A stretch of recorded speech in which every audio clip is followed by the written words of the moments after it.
Good morning, good afternoon, good evening, good night. It's the Ron Van Dam Show. Hold on tight, things can get a bit weird, if you like that sort of thing. Hey, welcome to the program. How are you? It is what they call the Ron Van Dam Show. This is the visual version of what I do every weekday for 30 years. Let me tell you a little about myself. I am the King of Prussia on weekends. Otherwise, I've been doing radio talk shows for 30 years. I know. And then I'd say about 8-10 years ago, I started doing the podcast thing when I was convinced that the internet radio thing was indeed something that actually exists and is worthwhile. And that's what I've been doing. And then once a week I come in here. Notice how I'm using my hands for visual effect. I come in here in order to do the visual version of the program. On my radio show, I do interviews with interesting people. I consider them interesting. If you'd like to listen to any of that, you go to newenglandbroadcasting.com, or you can go to ronvandamshow.com, or Google my crazy, stupid name, Ron Van Dam, and you'll find me on all the platforms and some syndicated radio stations. Okay, that's enough. Now tell me about you. You do? Seriously? You make money doing that? Oh my God. Isn't that banned in a lot of countries? Are you allowed to do that? Oh, really? Uh-huh. And you don't have any shame as a result from what you do? Really? Seriously? I can't believe that. That is so messed up. Wow. Okay, never mind. Whatever. Okay. President Joe Biden, and he is the president. President Joe Biden has announced his re-election campaign. And, he's doing great. He's getting a lot of slack because of his age, which he can do nothing about. Yet his wisdom is actually incredible. Let me tell you something. In other cultures, besides the culture that you are used to here in this America thing, other cultures, they respect their elders. Oh, yes, they do. They go to their elders and they say, quote unquote, "Oh, great one," which I love. "Oh, great one, oh, respected father, oh, wisdom component of the universe. Please embark your wisdom upon me, for I have not lived as long as thou. Impart some wisdom." And that's what they do. They go to their elders, and when the elder speaks, they go, "Shh, shh, quiet, the elder is speaking, quiet." And the elder speaks and says something incredibly intelligent. And why? Because the elder person has been around the block. It's not their first rodeo. All those analogies, all those silly phrases, they've been around. They've been through more experiences than you. They've been through more hardships, more joy, more understanding, different generation, so that they can compare and see how things are going and what advice to embark upon you, whatever. So I respect elders. I always have. I was fortunate enough to, when I was growing up, have 2 sets of grandparents. I paid for them. They were very costly. But I purchased 2 sets of grandparents, and I respected the both of them. And when they talked, I shut the hell up, because that was respect. Did I follow everything that they said? Not at that age, because I hadn't gone through the same experiences that they had, so I was not as wise. But I listened, because I showed respect. And that's something that we're lacking here in this particular country, which has become its own culture. The melting pot has actually created their own culture. And we don't respect the elders. Instead, we put them over the hill. The two guys that'll end up running for president next time around are both in the elder category. I mean, a difference of really 3 years between them, which isn't a big deal. So let's not let age run into this. Let's let wisdom, coolness. I need a cool guy. I need a cool guy in the White House. I need a cool guy or a cool woman. I need them to be cool. Whether or not you agreed with Obama, man, he was cool, man. He was just like tooling around and he knew what he was doing. He was smart. He was with it. We need that. We need cool. We need cool. And when Biden puts the sunglasses on, he's got my vote. Anyway, I have a message for Joseph W. Biden, and I know that he watches this particular show. At least in my dreams he does. I want to impart some wisdom upon you, President Biden, how to win the next election. And it's a really simple thing. As you are entering the octogenarian phase, you have to at least appear, because there's a lot of stupid people on this planet, you have to appear like you're making connections. What I would do if I were you, and this is a good idea no matter how old the president may be, is to gather a bunch of upcoming generation students, kids from 18 years old up to maybe 23, 24 years old. I still call them kids. Get them together and like once a month through Zoom or something, or invite them to the White House for lunch. Sit down with them or have somebody sit down with them and say, what concerns do you have? Tell me what you need from me. How I can keep you in the loop here. And that would be so appreciated as this group of young people would represent the young people of the country. Because I'll tell you something, ladies and gentlemen of the jury, they will inherit the earth. It's their planet to deal with. They're concerned about the environment because they're going to have to live in it. You won't. They will. They're going to have to raise their families, be successful, live in a certain type of government, whatever is left at that point. I mean, this is all their stuff. So Biden, I think you should start connecting with them, and then you'll be the wise, connecting directly to the young and up and coming. And I think that would be a good move. That's for you, Joe. Mwah. That's for you. Okay, let's move on. Thank you very much for listening to that. Okay. It is golf season. Every once in a while when I'm driving around the area, I'm scratching my eye. Oh, my eye, man. Allergies. What the hell? I don't know if it's global warming or climate change, but what's the deal with the allergies all of a sudden? I'm allergic to everything. Everything. Trees, grass, people, everything.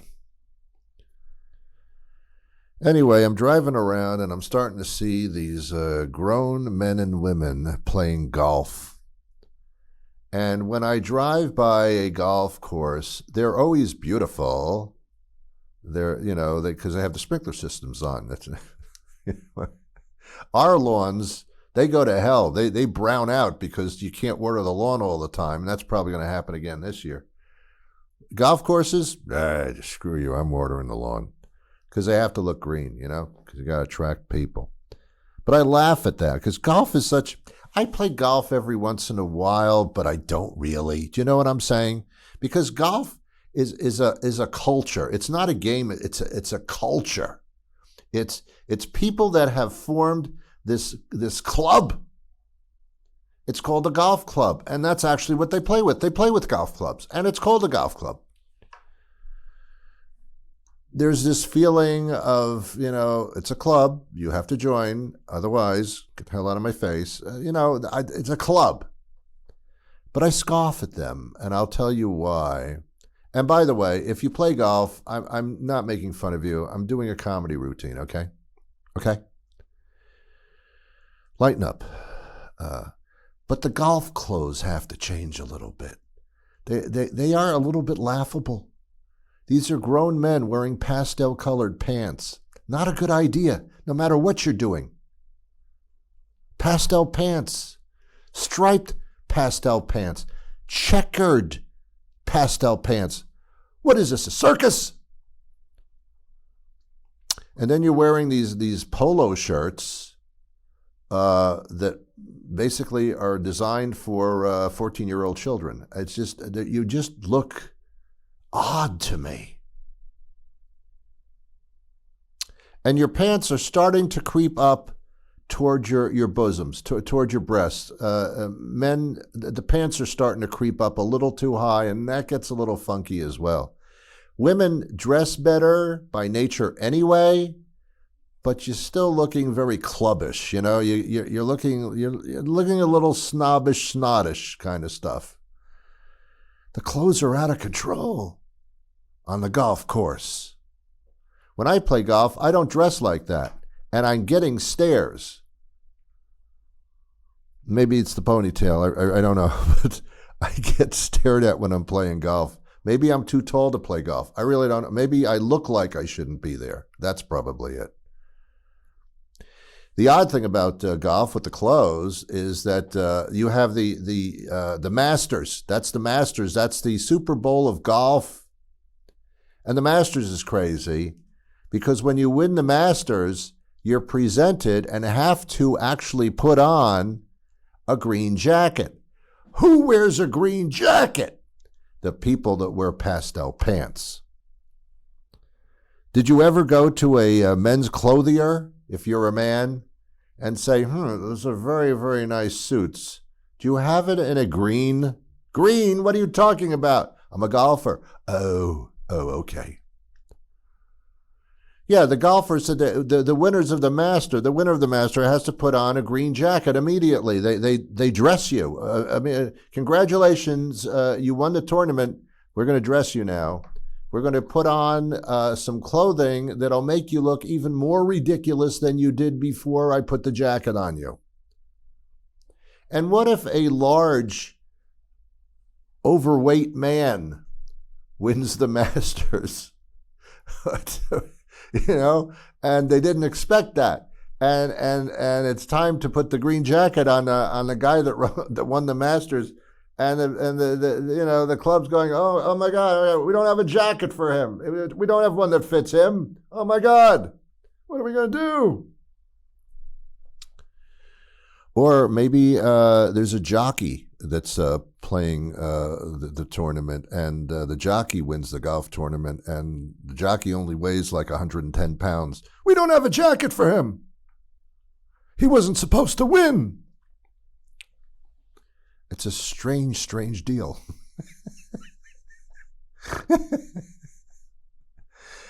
I don't know. It's like if you win a bowling tournament, rather than get a trophy, you should just get the shoes.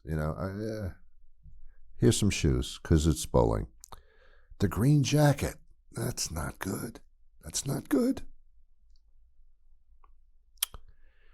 Golf is it's a beautiful golf course. They're wide, expansive, and expensive open spaces. But what do people do when they play golf? Well, we're going to get some exercise. It's a beautiful day. We're going to play some golf today. You get to the golf course, and what do? You stand there, you take out an iron stick, you hit a ball with it, and then you get in a little car and you drive to the next place you have to hit the ball again. You don't walk. You take the cart. It's an electric cart, so economically and eco-wise, that's good, but that's about it. Walk. Take your little car with you. It's crazy. I get confused with playing golf. I really do. I don't understand it really. I play it, but I don't understand it. When I play golf, the phrase that I use most often is, "It's okay, play through. I'm going to be here for a couple of days. Play through." I don't understand. Like every 4 or 5 holes, there's a ball washing station. If you don't know exactly what that's for, it can be damn embarrassing. They should specifically say golf ball washing, because, I've been caught not understanding that a few times. I find the ball washing stations quite refreshing in a sense, but embarrassing in another. Anyway, and why am I washing my balls on a golf course? I mean, you wash your golf balls, and then you hit them, and they get in sand traps and dirty grass and filthy ponds. Why did I wash my balls to begin with? Said that as a kid, too, to my mother. Anyway, okay, so, yeah, I know. I'm embarrassed, too. I don't know why I went there. It's because it's an obvious thing. That's why. I don't know about golf. I don't even understand the scoring of golf. If you don't understand golf and you say, so, how'd you do at golf today? What was your score? Oh, I shot a 32. Oh, and what did you do on the golf course? Oh, I did 157. Whoa, that's really good. Whoa, that is much higher than a 32. Congrats. Wow, 152. 157, that must be crazy. No, Ron, it's the other way around. The higher the number, the worse you did. The higher the number, the worse you did. That doesn't seem to fit, but it's true. I don't know. And then they have strange words for the bogeys and birdies, and stop it. Just stop it. I mean, golf isn't the only sport that scores stupidly. Tennis is dumb. The scoring is, at least. Love, it's like, well, what's the score? 30 love. Whoa, that's nice. I love, too. That's a nice love. I don't understand what that means, though. Oh, love means 0, nothing. Yeah, I know. I've learned that, too. I mean, yeah. No, Ron, I mean, it's score-wise, love is nothing. Well, real life love is nothing sometimes as well. Anyway, whoa, okay, why don't you just call it like 30 to nothing? Why do you have to say love? I don't know. I just don't know. So this guy scored 30 points? No, he scored 1 point. Why isn't it just like 1 to love? Why isn't it that?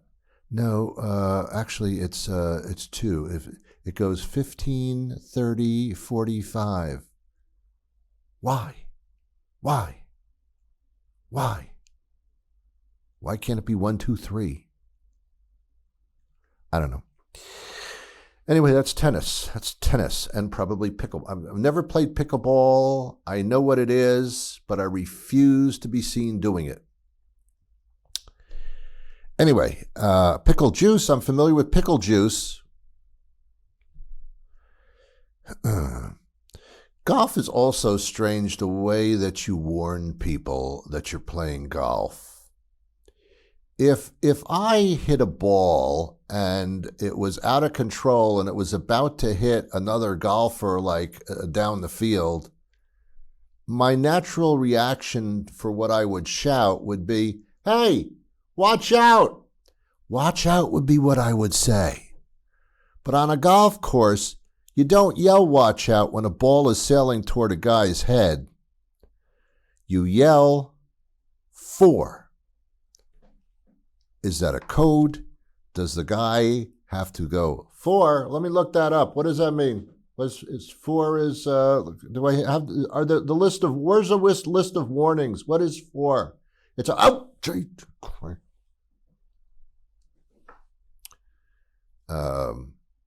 I think if a tree is starting to fall down on a golfer, that would be 3. I think you yell 3 for, hey, 3.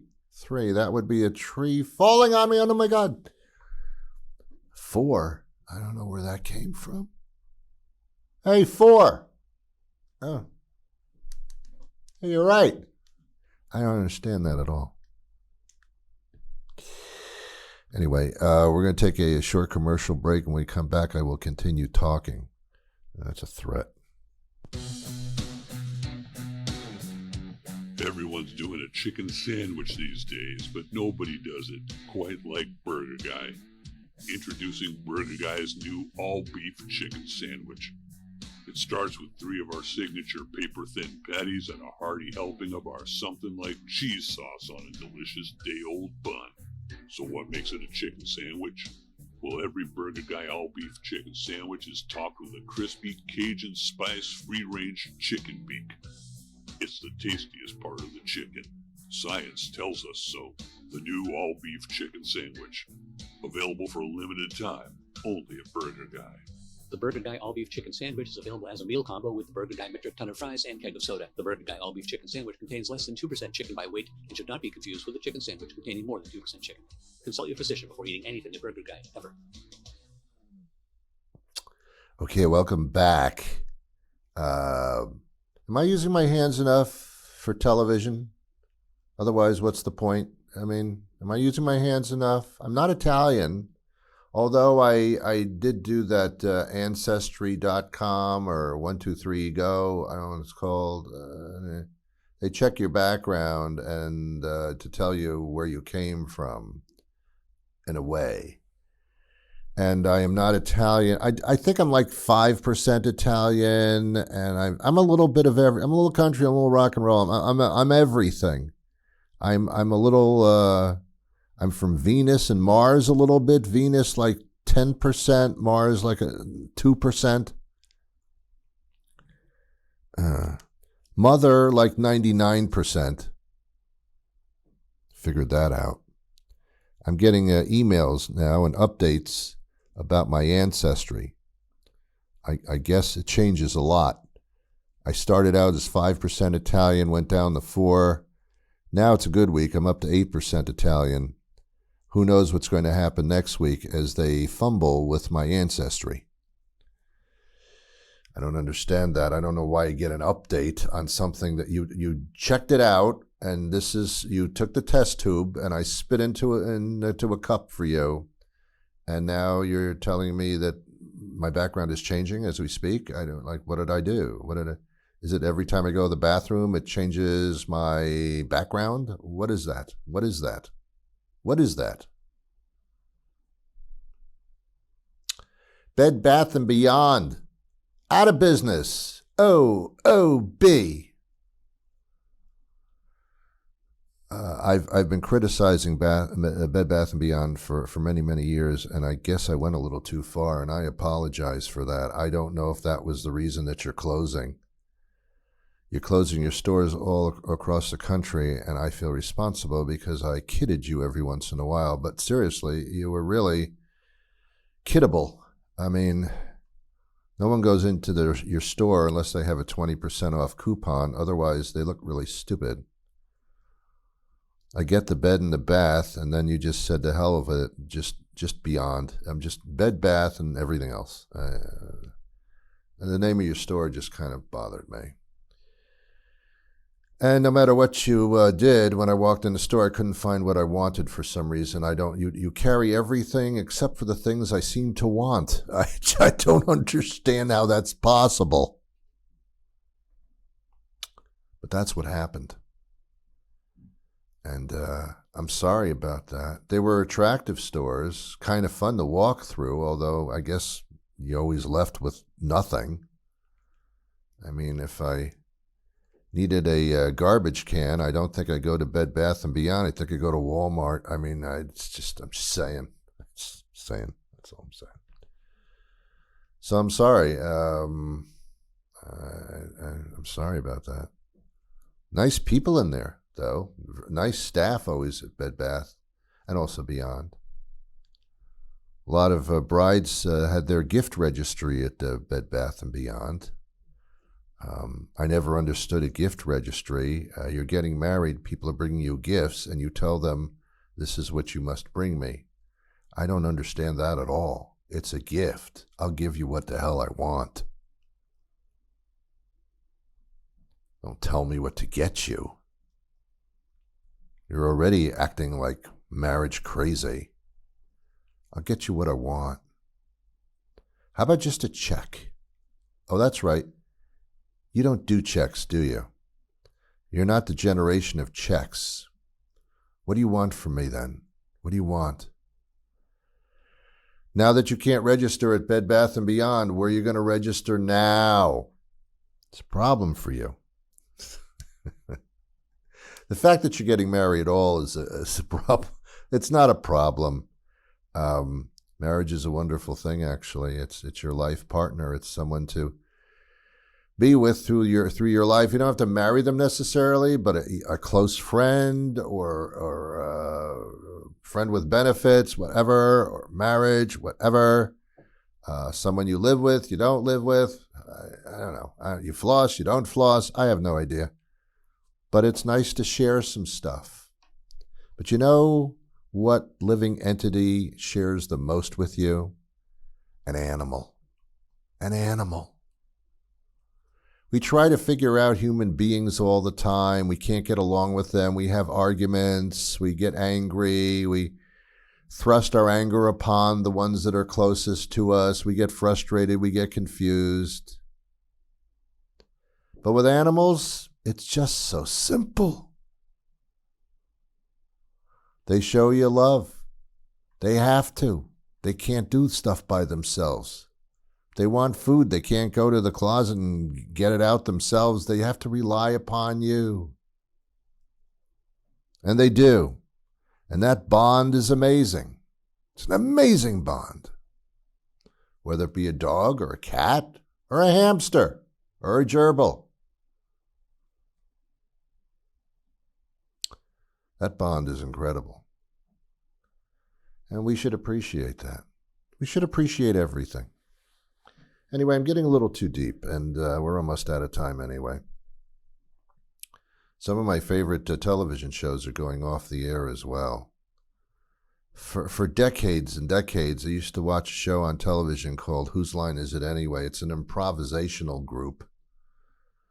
I mean, these men and women have been with the show forever, and it's fun, and I always laugh, and the show's been canceled.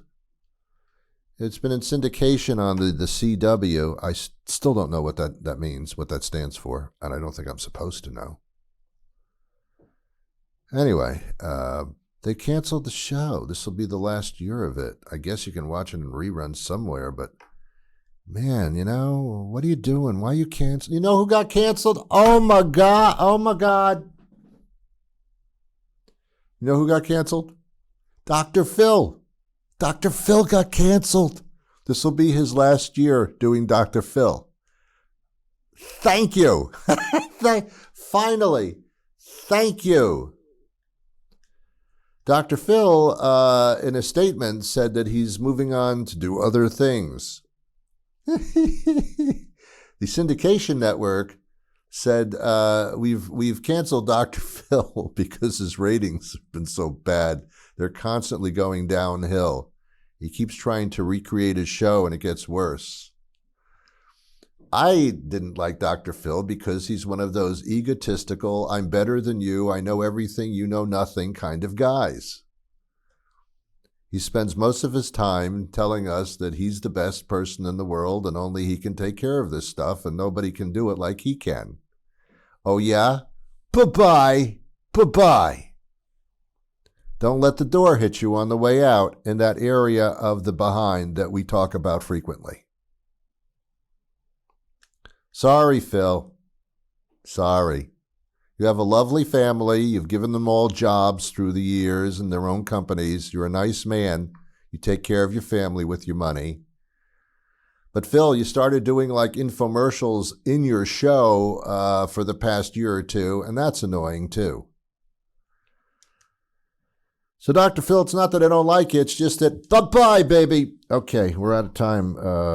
Next time, bye.